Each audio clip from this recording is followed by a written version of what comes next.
Good afternoon, guys. I'm Chris, and welcome back to this Wednesday's episode of Rift Amps.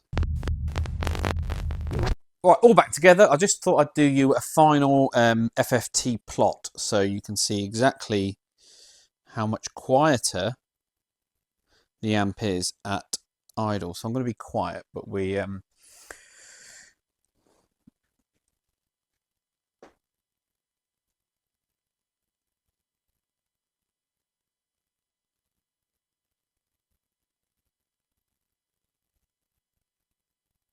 there you go. I think we ended up for a hum at 100 hertz or 94 hertz, whatever it was. We were at what, 58? I think it was negative 58 dB, and now we are at, if I'm very quiet,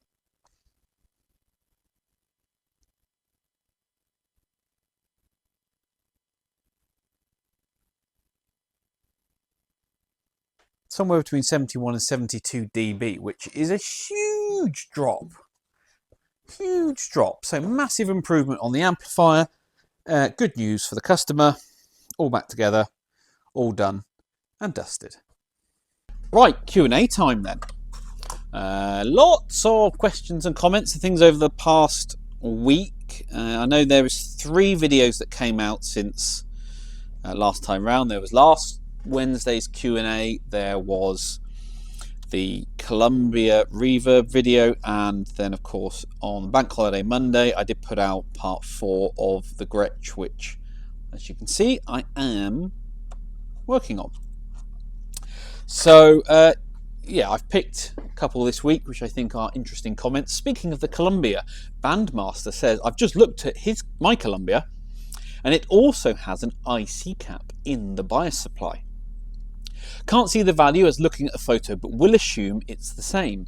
So looks like factory fitted. Also, his one has no ground on the cap can. Now this is really interesting because I've since done quite a bit of online research, which of course, you know, carries whatever weight you think that carries.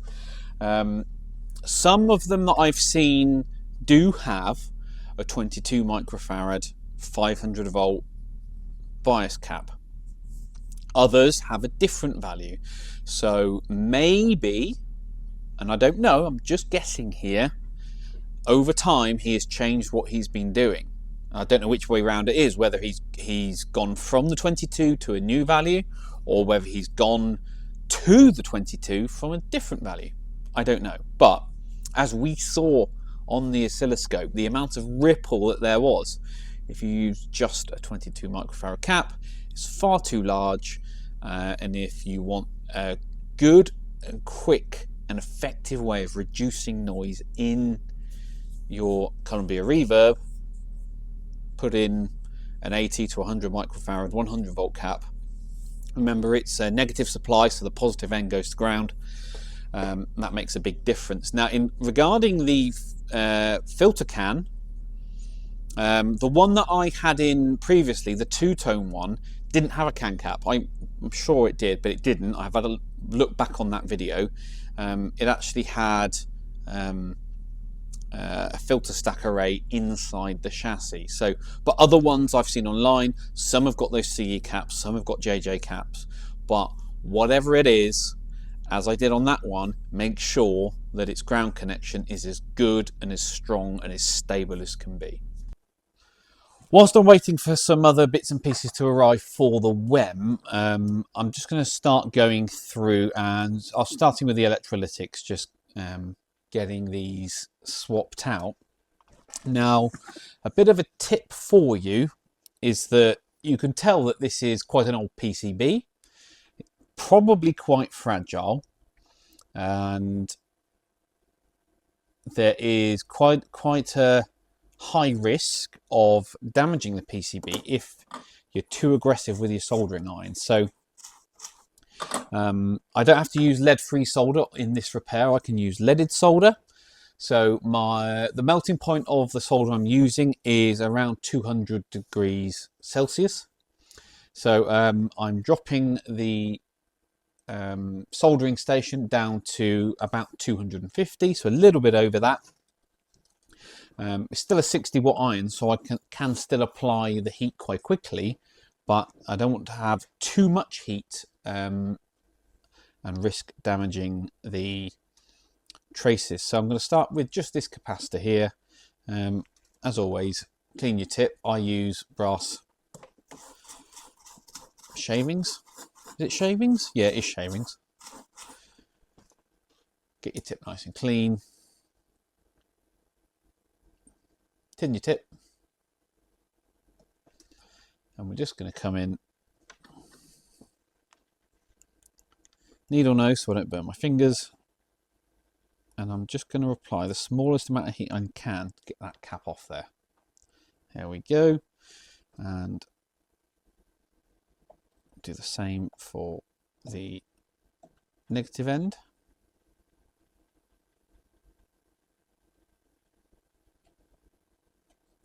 And out she comes. And there she is, which is an 80 microfarad 16 volt cap. Now, modern caps, yeah, we can get an 80, but it'll probably be a 25 volt. That's absolutely no problem whatsoever. It might test okay, but considering its age and what the customer is asking me to do, we'll just go ahead and get that swapped out. So there's actually, in this amp, 4 of these. I'll give you a rotate around so you can see them. So the one I've just done, and 2, 3, and 4.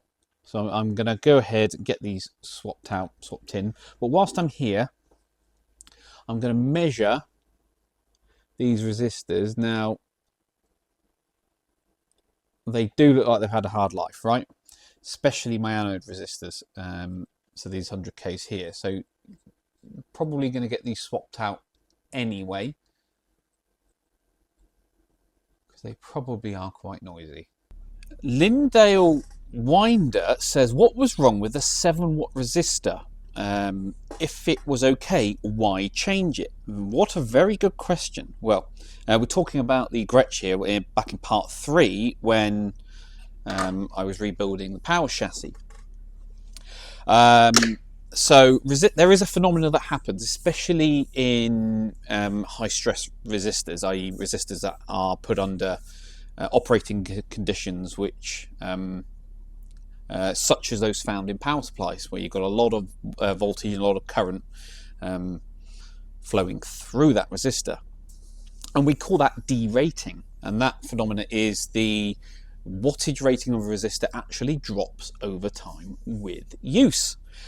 It's not necessarily related to the change in resistance that a resistor has over time. As we all know, some resistors can drift up and can drift down, but its ability to dissipate heat does deteriorate over time and with use. And so if we're rebuilding a power supply, and it's something you often do on, it's often you see something that's done more often on when you're doing, filter boards in Fender amps. If you're doing the filter caps, you often do the droppers as well, because those resistors have a very hard life. So that's why there's no guarantee that that resistor is, well, the old one was capable of dissipating 7 watts. And we need to ensure that amp runs as reliably as can. So even though it measured within spec, it would have, after all these years, derated. So you just put a new one in and then it's good. Balin says, talking of speakers, I'm curious as to how and if you break in your speakers in prior to shipping your amps. Yes, I do. I obviously play test the amplifiers. They get roughly, I'll put it through its paces for 25-30 minutes, just making sure, checking function of everything, and I always do that at both volume and at quiet playing. And then I run my looper through it. One of the fantastic loops that I've got, I run it through it, probably get maybe an hour and a half of playing. That's to do that initial breaking period. But you would be surprised how many requests I get from customers to not break in their speakers prior to sending their amplifier out. A lot of people really like to do that process themselves. Some people believe they've got a magic way of doing it, and if that's what they want to do, great, love that. You do that, fill your boots. But generally, I just give the speaker its initial break-in, which probably gets it 85–90% of the way there. And then the rest of it is just done through general playing at home when the customer uses it. So there's a great saying that I really love, is that when you get a brand new amp, that's the worst it's ever going to sound. It's only going to get better the more you play it, especially those speakers. So yeah, that's what I do. Yeah, obviously I play test the thing, then I run the looper through it, which does annoy the neighbours here, some more than others. And then, yeah, that's about it. It's quite simple, really.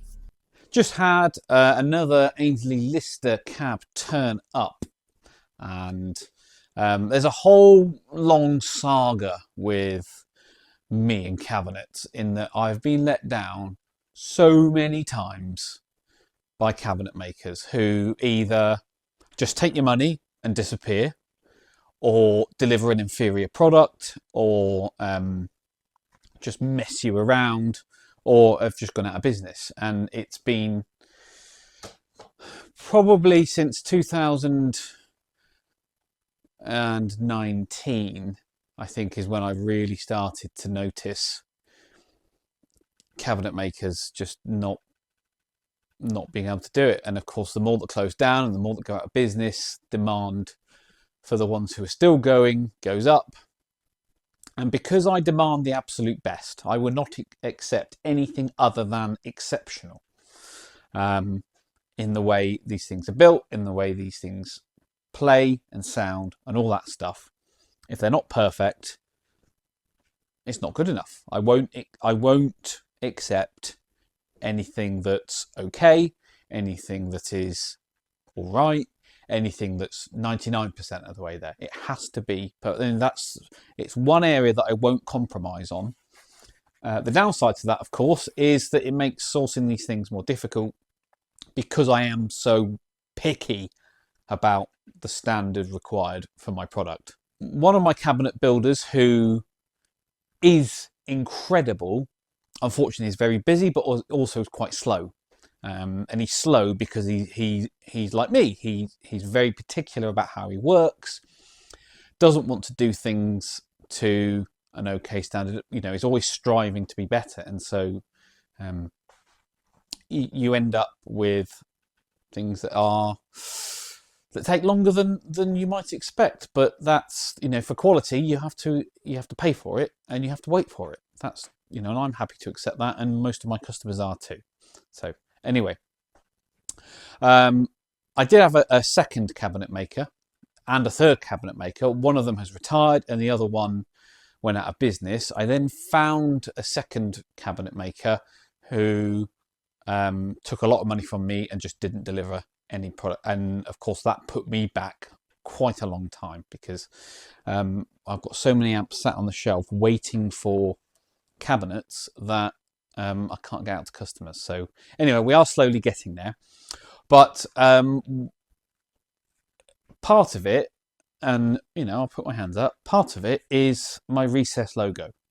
It's tricky to do. It requires quite a lot of labour as well. So it adds quite a lot of labour time to the build, and how it's done behind is quite intricate in the way the valance is cut, and then the baffle is attached to that.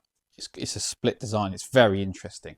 But anyway, I found a new cabinet maker who I sent him one for him to take apart and look and see how it's done. And I've seen the standard of his work. I know he can build to the right standard. I know he's very good. I've heard these cabinets. He's one of the best. And if you're watching, thanks, mate. I really appreciate your help. But if you want to know how this round logo is done, well, it's not actually round. It's not actually round. It's done with a square plaque that sits, that's mounted from behind in a square thing like that. And it's just the cutout on the valance that is actually round. So that's what they look like inside. Now, my new cabinet maker or my second cabinet maker, because I'm still keeping this cabinet maker, he's still excellent. Not going to drop him, absolutely not. But my second cabinet maker, who is going to be doing cabinets like this for me as well, doesn't have a CNC or a laser machine to do these logos for me. And so that's what these ones are for. So I've got I've got 5 there that I'm about to send off to him, so he can then build these up and get these done for me. So yeah, it's all finally, after what has felt like an eternity, it's all starting to come together. So and the good thing about the new cabinet maker, or my second cabinet maker, is that he has the production capability to deliver these things on a much more regular and consistent basis for me. So things are finally starting going in the right way. On the other side of cabinets, I have one guy who does all my, what you might call Fender style cabinets. So anything tweed, anything black or brown panel, stuff like that. Pine cabinets, basically. I mean, he only builds in pine, and he only builds for the trade. And he's exceptional, and he's never let me down, and he's brilliant. And he's still going fine, and so he's not changing either. But yeah, UK cabinet supply. And I'm sure there's a lot of other amp builders who are watching this who are laughing their head off, because they know exactly what I'm talking about, just how difficult it is just to manage it and get the standard you need, etc, etc. Anyway, so this one needs to be dressed and prepped, so needs chassis holes drilling, handle fitting, speaker mounting, reverb tanking, chassis in, then broken in, and then it can be boxed up and shipped to its owner. Mr. Shotlighter, who I believe is a brand new commenter, so welcome to the channel. He says, good lord, I've not heard anyone use the term Zobel network in 50 years. Yeah, it's not something that you see in guitar amplifiers very often these days. Very common, of course, in valve tube radios and some of the older gear, but in guitar amplifiers, it's something that kind of went out of fashion a long time ago now, so you rarely come across them. A real trip down memory lane with the old Paxilin PCB2. At least they hadn't mounted the valve bases on the board though. Yeah, I don't like that either, as was often done at the time. If they had, I doubt it would have survived. Yeah, I think you're right there. Incidentally, I'm surprised you don't run up the old unknown quantities on a Variac. I wouldn't be without mine, as it lets the caps reform and so lessen the chance of catastrophic shorts. I still change the caps anyway, but it's just handy so you can make a quick assessment before diving in and changing parts. A series bulb, light bulb limiter, is okay I suppose, but only really limits the damage that unreformed caps can do. So I've covered Variacs before on this channel. I do have one, and I never use it because it's just not as useful in the day-to-day running of my workshop as you might think it would be. Everything you can do with a Variac, I can do with the light bulb limiter, because I have different wattage ratings of bulb that I can just plug in and switch around as I need to. But quite often, as most of you guys know now, my philosophy and my approach is that old capacitors, even though you can reform them, quite often they don't last very long after that fact, especially if they're old dried out ones. So whilst you can bring them back, as you rightly said, you're probably swapping them out anyway, and electrolytic capacitors are much cheaper than the transformers, which are the things you must protect at all costs. So when you get an old amplifier in that I know hasn't been switched on, I'm not even going to bother trying to reform the caps. They're going to get replaced anyway. I need to protect the transformers, and so Variacs, it's just not a thing that I actually use or need to use every day. I used to have my one set up in the rig so I could use it every day, and I never did. I never needed to. It was just a waste of kit sat there doing nothing, because I can work better and to a higher standard with my own workflow using different value light bulbs in my current limiter. So yeah, it's one of those tools that, and I say this all the time, don't I? You know, if you give a man a hammer, he's going to use it to fix everything, when actually often it's not the most appropriate piece of gear. So that's why I tend not to use one, because there's just no point. Yeah, so I hope that makes sense, but thank you very much for your comment. I do appreciate it. It is nice to get new commenters coming to the channel and offering some genuinely interesting commentary. The Vox AC10, this is the one that we had in recently, and then customer brought it back because one of the valves have gone microphonic. Usually it's the EF86 in these, they are notorious for it, but in fact in this one it was this ECF82, this Brimart. Now ECF82s aren't made anymore, there's no new production, so you have to find old stock or new old stock, and a lot of it can be a bit of a crapshoot. Luck of the draw, whatever you want to call it. I have tried probably 5 or 6, no, it's 5, yeah, it's 5 of them in this amp, trying to find a quiet one. So I've got a nice stash of them now. And what I've ended up with, the quietest of the bunch, was this yellow print Mullard, made in Holland. It's not a UK made one, made in Holland, but it is a yellow print Mullard, and the amp is nice and quiet. So fingers crossed, that's all we need to do. Customer will be happy with it, and we can call this one complete. Just working on some Elysium builds. I decided, by the way, that the plural of Elysium will be Elysia. I think that's quite nice. So I'm building some Elysia.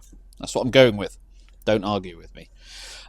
So a customer of mine sent through to me some footage of his amp, his new amp, and it's one of these.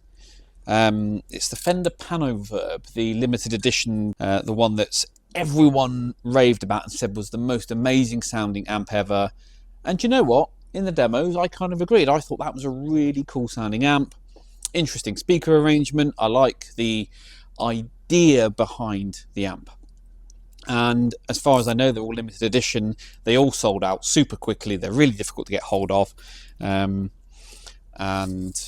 people generally have been loving. But he sent me this footage that I'm going to put in now.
And as you can see, it's got some problems. Now, what makes this even worse is his amp developed a problem, and they're not cheap, by the way.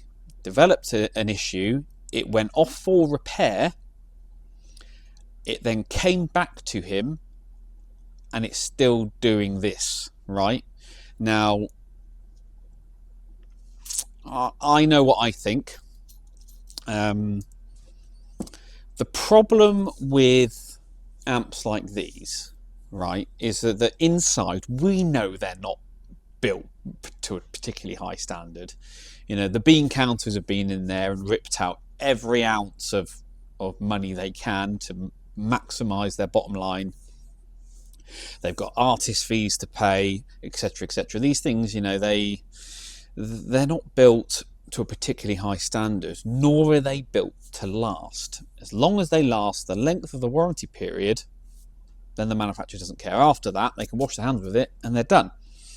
But we're now already seeing issues with these things, and it's becoming a bit of a concern, because an amp like that, unlike other models in Fender's range, like the Hot Rod Deluxe, Blues Deluxe, Blues Junior, you know, the really common volume stuff, these ones, they're limited run.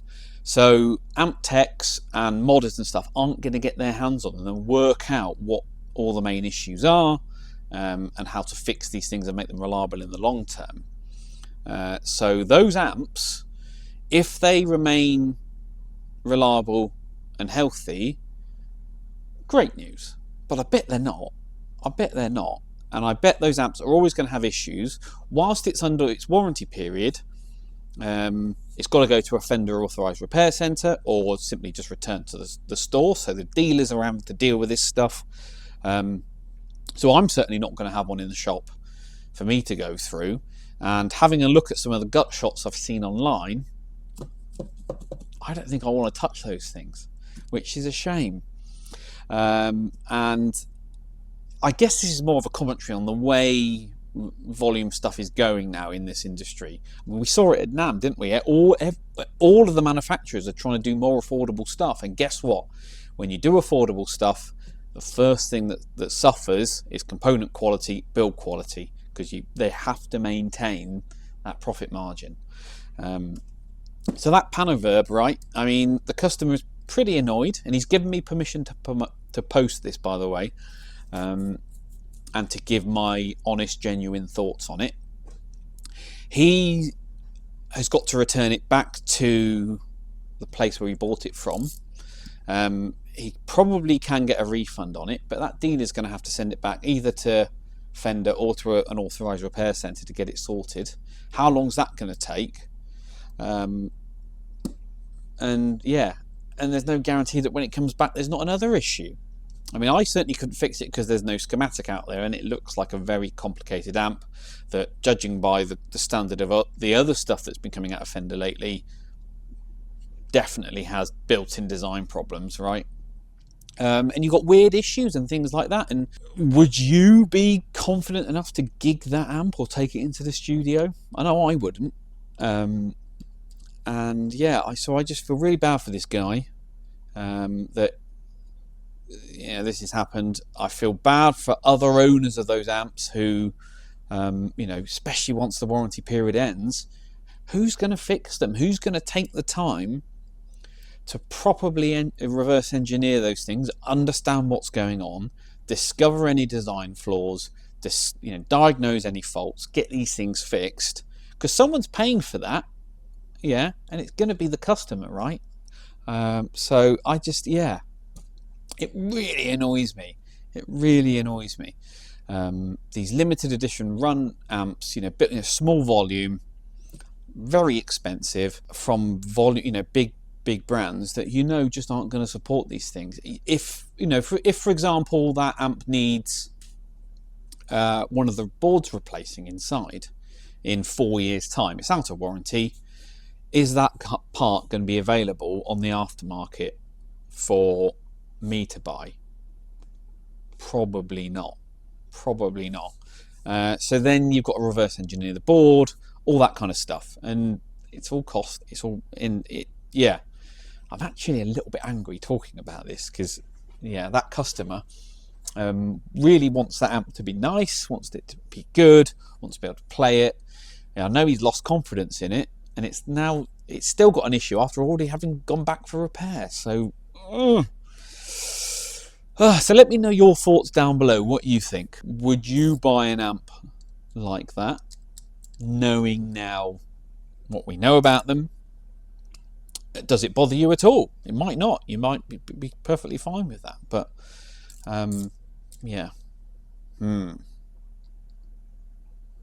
not good. Well, that's it then, guys. Thank you very much for watching once again. As always, please give this video a thumbs up, or your comments and questions down below. Subscribe and hit the notification bell if you haven't already. If you're feeling super generous like these guys were, why not join the channel? And I will catch you all at the next one.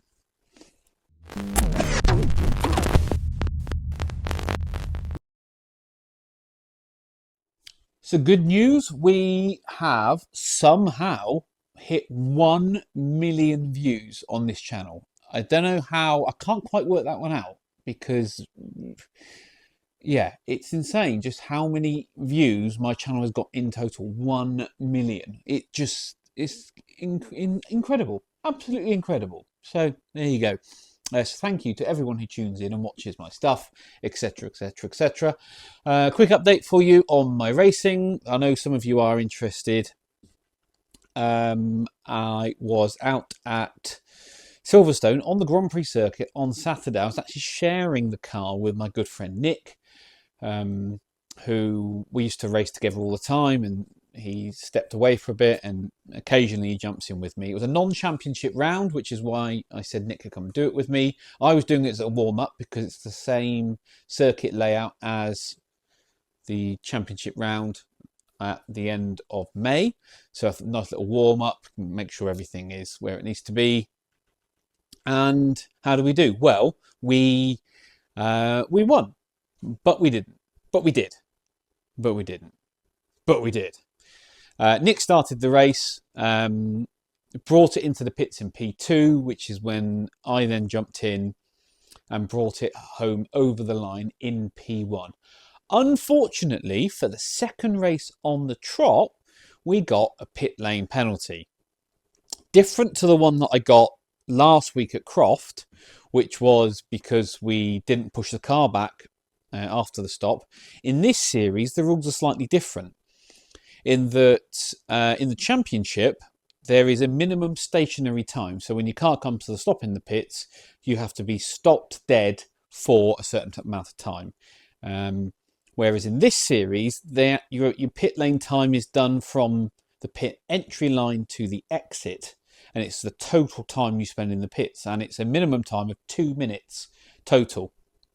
And the way you do that is as you come into the pits, you cross the line, you start your timer, and you make sure that you do not cross the exit line until that 2 minutes has passed. And you try and get as close to that 2 minutes as possible, but leave yourself a little bit of leeway. If you're under, the penalty is quite harsh. They give you whatever you were short by. So let's say you're short by 5 seconds, they'll give you 5 seconds plus an extra 30 seconds. And the penalties have to be severe, so you don't try it all the time, right? What happened was, obviously Nick started the race, and when he came into the pits, he started the timer, but he actually started it too early. So which means that based on what my timer said, I then left too early as well.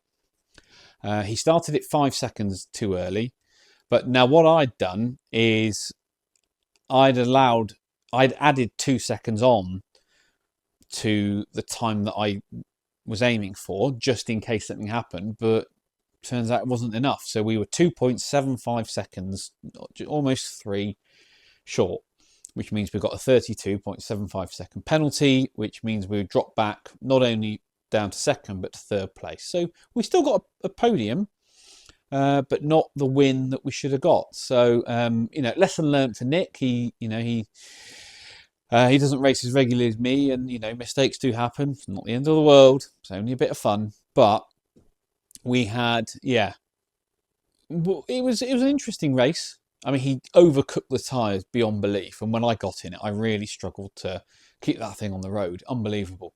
But yeah, we've still got a podium. It's a bit of fun. The car has developed a couple of issues, or we discovered a few issues with the car that I need to get sorted. So I've got some things in the pipeline, and yeah, that's it now until the end of May, May the 31st, which is a Saturday, I think, which is when I'm back out at Silverstone. So that's how it went. If you're interested in watching the race, my race footage is over on the 2RM channel. I'll put a link for it in the description below, so you are more than welcome to tune in, watch that, and enjoy.